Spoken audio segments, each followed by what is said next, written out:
All right, what up, people? It's your boy Chid from Gooner Eagle Eye, coming to you with probably the most belated review I have ever done on that farce of a game against Tottenham last weekend. I've got a lot to say about this. I'm going to start this show off by making apologies. First of all, I sincerely make an apology for you guys. Initially, my plan was to do the show. Well, I was planning to do this review a lot earlier than I ended up doing. I wanted to do it more or less. It was going to be a recorded show. For those, some of you guys know if you follow me on Twitter, but some of you might not. I've been away for the past couple of days with my girl in Wales. And that was a nice time, gave me an opportunity to just gather my thoughts, if you like. Just a nice little quick break from work and stuff. And yeah, I am just all the while watching the game with my girl, trying to just not knowing what to really say to me. She could see me getting more and more annoyed as I'm watching this game. And then I tried to record it a couple of times and I just felt myself screaming. I was actually screaming. That's how angry I was. And I decided to give that a pass. And then I tried again the next day and it wasn't much better. And then my plan was to do it last night. But then on top of everything else, I felt seriously ill. Probably the last 24 hours was a fever. I felt horrible. I still feel horrible, but I feel at least 25% better than I did yesterday. Hence, the energy I'm using to do this review. So my sincerest apology to you guys. I mean, despite my illness, it's not acceptable that a review is this late. So I apologize for that. And then probably my second apology will be to those of you who are very sensitive to criticism, or for those of you who are very sensitive or very protective of either the managers or certain players. You might want to skip this review. I am going to tell you this review as harshly as I can see it, as much as I can.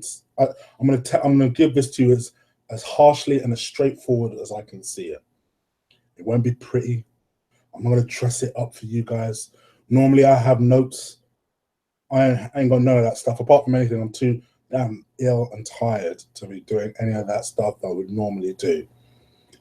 For me, as I was watching this game, these are the things that I was thinking as I was watching the game. So what I'm essentially trying to tell you is, I almost guarantee you, for every single person that watches this review, you're going to disagree with at least one thing I say. And I know for most people what that one thing is. But just hear me out before you resort to your furious fingers of anger and leave one of your comments below or your thumbs down or say, oh, what does this cunt know what he's talking about? Doesn't know what he's talking about.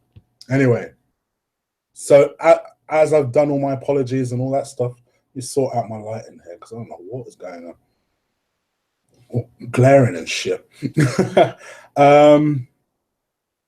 So I watched that game on Sunday, and it was a timid and tepid performance. I think a lot of people always talk to me about, whenever I do my reviews, I don't comment on what my thoughts on his initial lineup is. He started with Monreal as a centre-back, alongside Koscielny and Gabriel. He started with Gibbs as the left wing-back, and started with Giroud up front. Now, automatically, I thought that was the wrong lineup.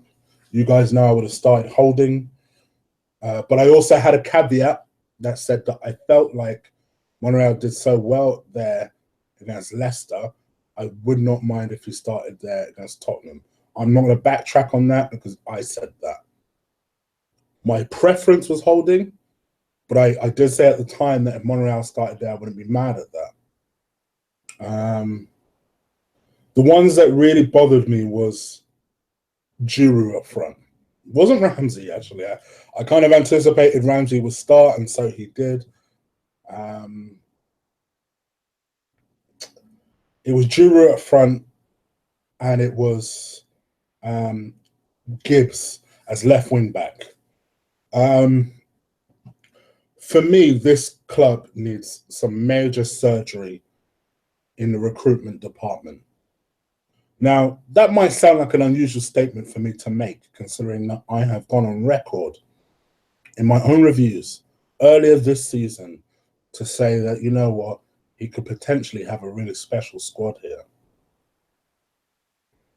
But I think what has transpired over the past couple of months is that the talent is there. The mentality isn't. A wing back is always a position that I felt Gibbs would excel in. You know, he's blessed with pace. He's so good going forward. Even though crossing, he's not great at. You know, but he's so fast and he's so capable going forward. He causes problems going forward, and defensively, he's not great. But as a wing back, he doesn't need to be defensively on point all the time, and that's what lended to his skill. Not only does that apparently doesn't seem to be the case, but if anything, he's regressed in that role. I thought he, alongside a lot of our players, was one of the worst players in the pitch. Nothing was coming off. He was always getting caught out. The Gibbs that I knew of 3, 4, 5 seasons ago has vanished. He is missing in action, and I don't think there is a way of getting him back. And what worries me is I don't particularly trust Monreal. I know that I've spoken to a few people that have said, you know what, we should hold on to Monreal but replace Gibbs. As far as I'm concerned, sell them both. Sell them both and get a couple of left backs. Because at this point, why not? What have we got to lose? This club needs some investment. And that's the thing. First and foremost, yes, the manager, who I'll come on to. Don't get me wrong, I will come on to. But we as fans need to be honest with ourselves about some of these players. For me, Gibbs is gone. For me, Bellerin needs a kick up the arse, or he should be gone. Would I sell Bellerin in a moment? No. Would I buy some serious competition for his arse at that right wing back? Yes. And you might say, oh, but Chris, right wing back, Ox played there. Listen, I was also a component of someone who said that Ox should play as a right wing back role, right? And he also played badly on Sunday. Let's not get that twisted. But one thing I've always said is that his best position, I even said it in my preview, his best position is in that centre park. If he can stop with this silly idea, this is the thing about us Arsenal fans. Sometimes we need to take our fair share of our criticism sometimes. Because all I see, there's 3 players that fans make excuses for. Let's just be real here. Aaron Ramsey is one. Mesut Ozil's another. And if I'm being honest, and this is the one you will disagree with, Alexis Sanchez is another. Let's start with Ramsey. You guys know that Ramsey, I ain't a big fan of him. Mainly because, bar one season, I don't see what this kid does. I really don't see what this kid does. I don't see what the fascination with Aaron Ramsey is. I don't see what he brings. I don't think he's creative. I don't think he can particularly pass. He doesn't score goals. He's not a set-piece taker. As far as I can tell, he's in the team essentially to run like a headless chicken. And the new fashionable excuse from Arsenal fans is, oh, well, you know, Ramsey, he plays pretty well in tandem with Xhaka. Does he? Does he? When has he played with Xhaka where you thought, oh, Aaron Ramsey had a good game? Don't worry. I'll wait. Oh, you mean you can't think of one? That's because it doesn't exist. But all I ever see is, oh, well, you know, Ramsey and Xhaka, they work pretty well in tandem together, you know. You just look at their stats, you look at this, you look at that. When was the last time Ramsey had a good game, full stop? People are talking about, oh, get rid of Jack. How is Ramsey not on the get rid of list? This kid he's 27 years old, and bar one season, can anybody really point to a game where he's had a really good game? Bar one amazing goal that he scored in the Champions League. Don't worry, once again, I'll wait. It doesn't exist. And people need to get over this fact that because he's British, we should keep him in the core. No! Just the same way that we shouldn't just play a player. We shouldn't just play a player because they're British. We also shouldn't just hold on to a player because they're British. If they're not good enough, fuck off. Which brings me on to the second person, Mesut Ozil. I'm sorry, I'm not going to steal Lee's thunder on this one because he's the one that called it from day one. The man needs to go. I'm sorry. People are making excuses for him because of what he's done in other clubs. People are saying, oh, you know, people I respect as well. People that are on here that do review shows, that do preview shows, that say, oh, you know, they feel like Mesut gets unfair treatment and, you know, that people don't really understand him, that he, you know, that we need to kind of baby him and we need to do this and we need to do that. What? How old is this motherfucker? What has he won? Whenever people want to roll off Mesut's CV, they tell me that he's a Champions League winner. Oh, sorry, no, he isn't technically even a Champions League winner, isn't it? They tell me that he's won the Liga before. They tell me he's a World Cup winner. Okay, cool. Just one thing. Can you tell me what he's achieved since he came to Arsenal? And Lee is absolutely right in some of the things he says. And people will say, oh, well, that's just me dick-sucking Lee. Listen, let's just roll back here. Me and Lee agree on a lot of things, and we disagree on some things. I also know my own mind. And you know, there's one thing about me, is that I won't necessarily jump onto a bandwagon just because there's someone that has a view on somebody else. And if you notice, whenever somebody criticizes Ozil and they're on my show, I'll hold back. I'll give it a chance. And I'll wait to formulate my own opinion. And then I'll watch this feeble-minded man go and play against Tottenham. And what did he do? Fuck all. What did he do? Fuck all. And then when the Tottenham fans were quite rightly winding him the fuck up, he's brushing off the badge as if to say, this is my club. Really? You know the best way to shut them Tottenham fans up? By doing something.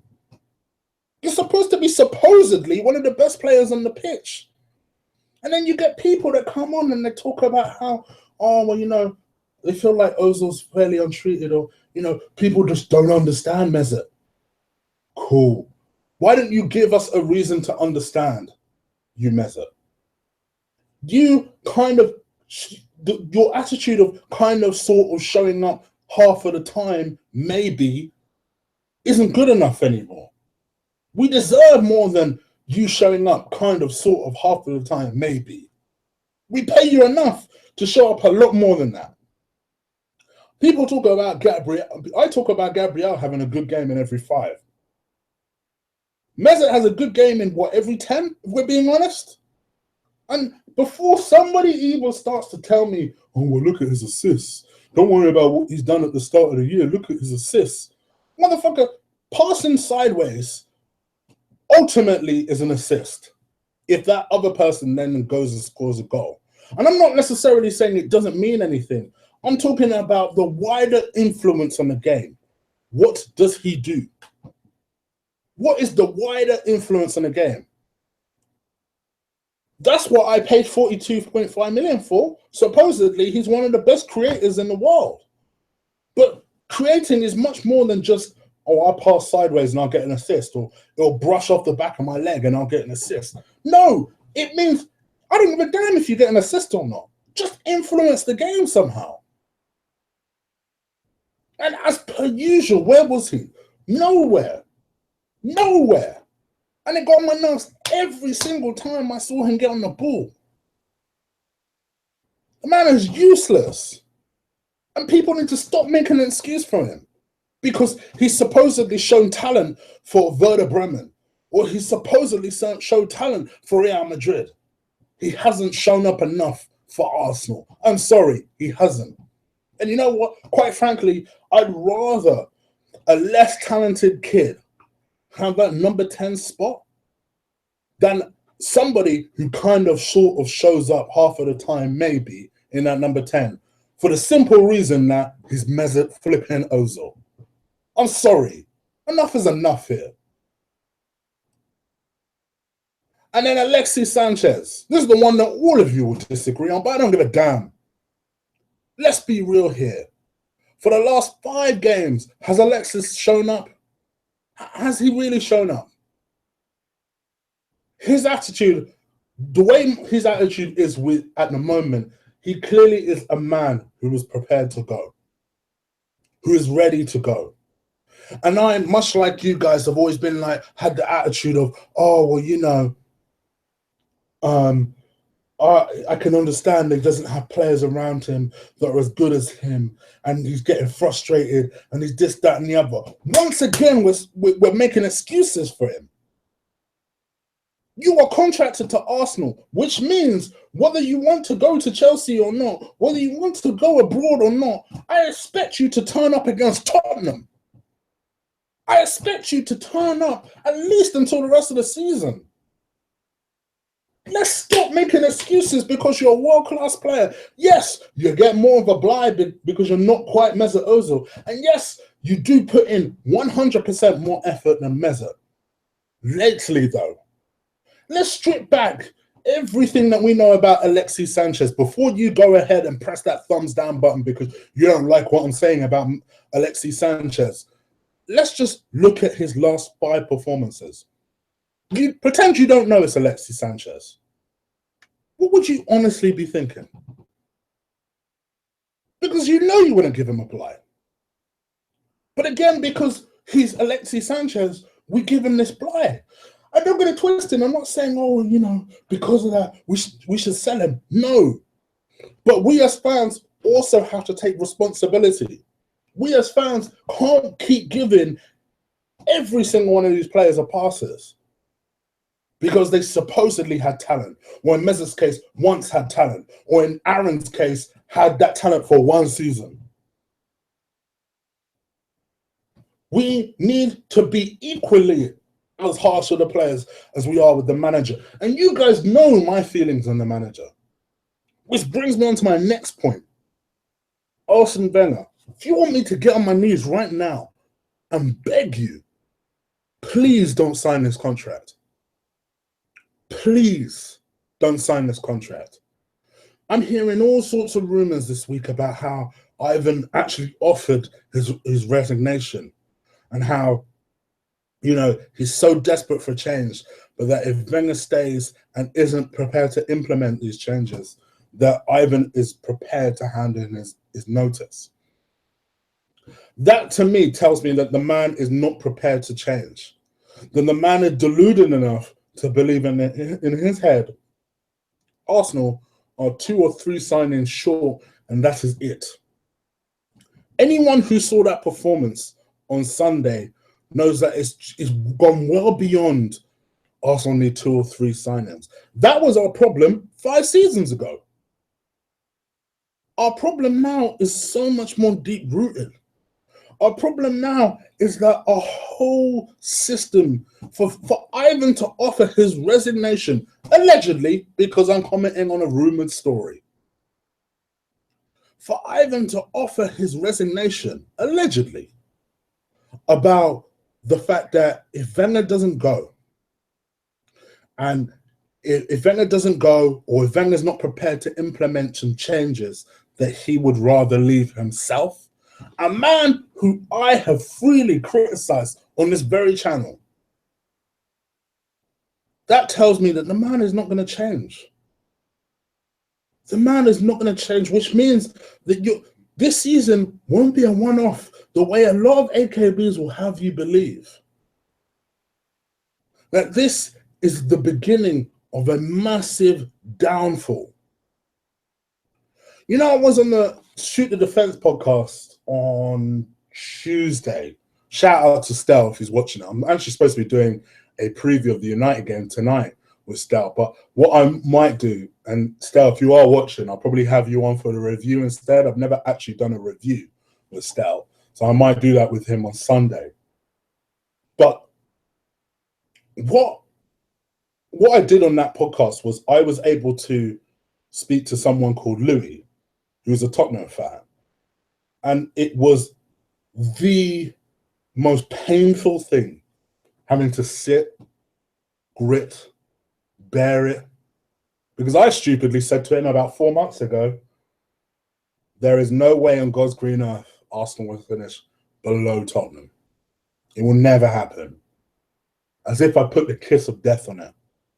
And he was laughing, rightly so, smug, rightly so. And there was nothing I could do about it. It made me feel sick. And that's, mind you, that's now. If Wenger signs a 2-year extension, what do you think it's going to be like in 24 months? As much as I will criticize Ramsey if I see some bullshit. I'll criticize Ozil if I see some bullshit. And although people don't like to hear it, I'll criticize Sanchez if I see some bullshit. Equally, I will criticize the manager as long as I see bullshit. And Sunday was way beyond bullshit. That was a disgrace. That was utter shame.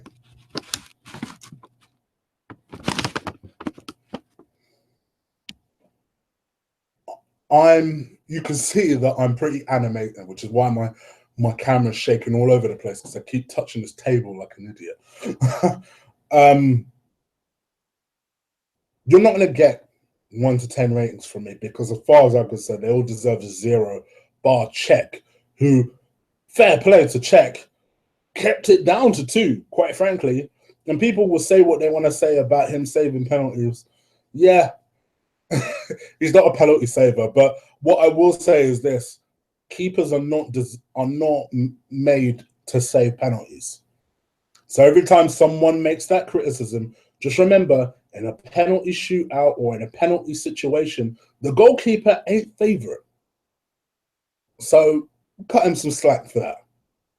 Yes, it'd be nice for him to save a penalty every now and again, but I'm not going to write the man off because he doesn't save penalties. So it's all right. He's not a penalty saver. Szczesny's a penalty saver. Do you think he should be number 1? Come on, dog. Come on, dog.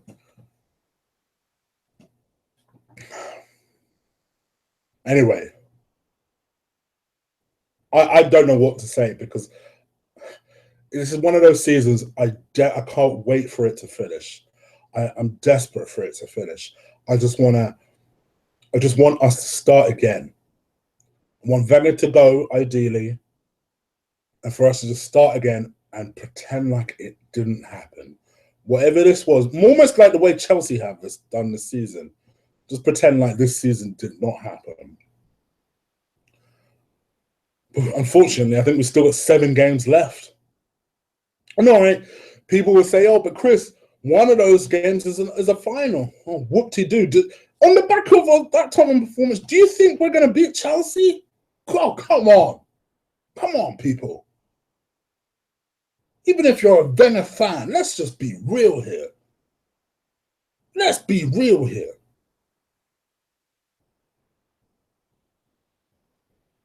And on to United, who are the draw specialists. But I'll tell you what, I don't care what Jose is saying now. You best be certain. There ain't no way he's losing what could potentially be, what could hopefully be, his last game against Wenger. It ain't going to happen. So trust me, United will be right up for that game on Sunday. And who knows what Arsenal will turn up. At this point, it's anybody's guess. But I guess you have to stay tuned for my preview tomorrow for that. All right, guys, I'm out of here. I can get my little camera shaking self out of here. If you liked this video, and I can't imagine you would have, because I criticized your boy Sanchez. But even so, if you like this video, do give it a thumbs up. If you dislike this video, by all means, you're free to give it a thumbs down. If you're listening to me for the first time, hit that subscribe button. And if you're on Twitter, do follow me at Colossal Chick. All right, people, I'm out of here. Take care. Peace.